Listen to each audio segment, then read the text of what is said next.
Hello BookTube and welcome back to my channel, Aussie SFF Sci-Fi and Fantasy channel.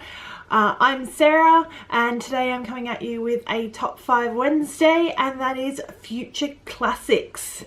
Here we go. Running through my Future Classics in a completely me style. They are mainly sci-fi and fantasy and a little bit of horror chucked in. I've even added in a graphic novel for fun, because it's going to be and is an absolute classic. So my first one, and you can see this has been very well loved, this one. I did get it secondhand to start with, and that is Snow Crash by Neil Stephenson. This is touted as being the originator of cyberpunk, and is a truly amazing read. There's a little bit of everything in there. The main character is a pizza delivery guy who goes into the online virtual world and is a samurai wielding crazy man. We've got cyber guard dogs, we've got all sorts of things in this. It is truly a magnificent piece of work.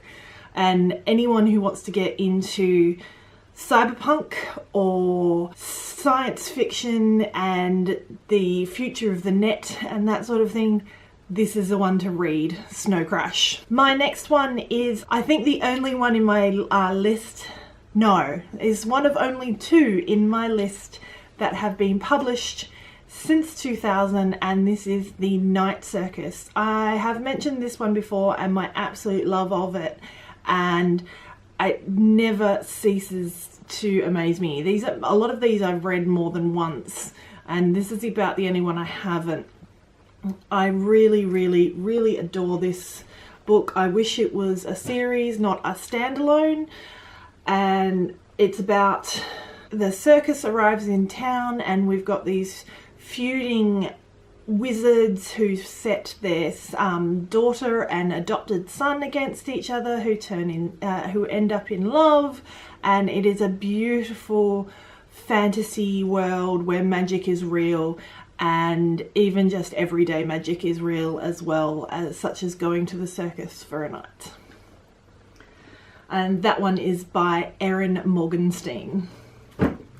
Please write more, Erin. My next one, I don't think anyone who likes sci-fi would doubt that this one is an absolute classic now and in the future, and that is Dune by Frank Herbert. The amount of effort he put into researching this before he actually wrote it is just staggering. And I always like a book that gives me a visceral reaction, and this one, they live on a desert planet where water is the most precious resource, so they are always looking for water, and reading this I felt thirsty. Other than that, it is just a brilliant sci-fi series. This one I think was actually published in 2000, and that is The House of Leaves by Mark Z. Danielski. He probably pronounces it Z, but I'm Australian, it's Z. I just recently, at the start of this year, reread this book. It is a true masterpiece of a book, again with the visceral feelings about it. It has put parts of it where they're going down a long staircase that is technically longer than the earth is through, and it's written on the page in circles. You have to turn the book upside down. There's all pages that are almost completely blank except very short passages. You have to flip back and forth, you have to flip through pages and sometimes go backwards, and I felt like I was truly in the house and slightly paranoid about the measurements of my house, if you know anything about that one.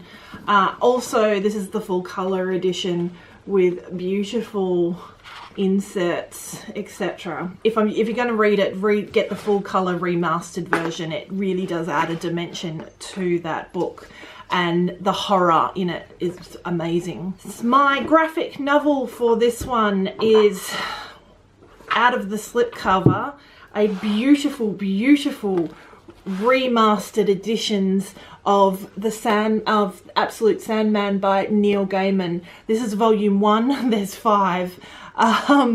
They are truly beautiful. If I can get that for you, the artistry is amazing. The storyline is fantastic. He is obviously he is the god of dreams, and his sister Death is also in there. And I haven't read I've actually got this one on Tome Topple, sorry, the second volume on Tome Topple. They are a bit of a hefty read, just because it's nice and fun to try and put this lot somewhere where, especially without this light going on it, but they are truly worth it. They are amazing. If you can't get these ones, they do them in paperback. Truly worth the read. A classic, well and truly within the graphic novel community. My last one for my future classics, I actually don't have a physical copy of, which is a bit strange. I do have a copy on my Kindle, which kind of fits because of the idea of it, some of the ideas in it, and that is Altered Carbon by starring Takeshi Kovacs. These have recently been made into a Netflix series, which are absolutely amazing, but do really lack the technology explanations, which I love in sci-fi, and the true nature of Takeshi Kovacs, and that is the fact that he is a complete and heartless psychopath. He is fantastic. I get it, they had to make him slightly less psychopathic, if that's a word, for the show, but the book is much more into his completely I don't care about anyone stages. Really think that one's going to stand the test of time. So that's my top 5 future classics. Tell me what your top 5 future classics are down below. If you've got any questions about any of these books, please hit me up as well, and don't forget to like and subscribe, and happy reading. Bye.